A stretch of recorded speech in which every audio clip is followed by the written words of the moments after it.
जय सगुण निर्गुण रूप रूप अनूप भूप शिरोमणे दस कंदरादि प्रचंड निशिचर प्रबल कलभुज बलने अवतार नर संसार भार विभंजि दारुण दुःखदये जय प्रणत पाल दयाल प्रभु संयुक्त शक्ति नमामहे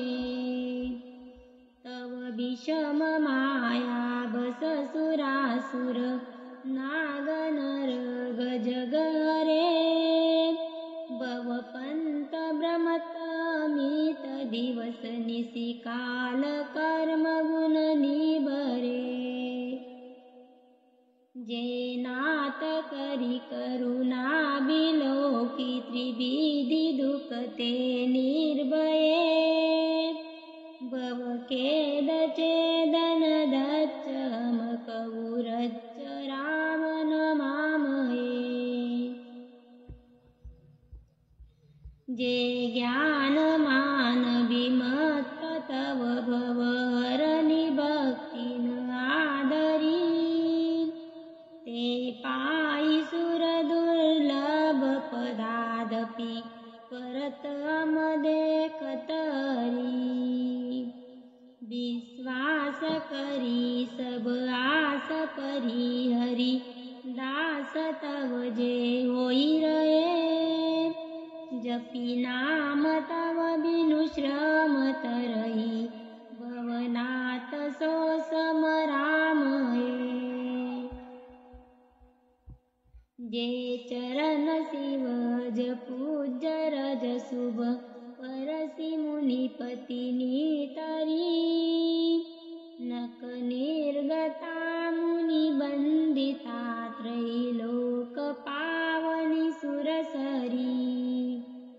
ध्वज कुलिस अंकुश कंज जुत बन तीरथ कंटक किनलये पद कंज द्वंद मुकुंद राम रमेश नित्य भजामहे अव्यक्त मूलमनादि तरुत्वच चारि निगमागम बने षटकंद शाखा पंच बीस अनेक पर्ण सुमन घने फल जुगल बीदी कटु मधुर बेली अकेली जई आश्रित रहे पल्लवत फूल तनवल नित संसार बिटपन मामये जे ब्रह्मा जम द्वैत मनुभव गम्य मन पर ध्यावई एक अवुजानहु नाथ तव सगुण जस नित गावई करुणायतन प्रभु सद्गुणा कर देवय बर मागई मन वचन कर्म विकार तजि तव चरण मनुरागई सबके देखत वेदन बिनती किनी उदार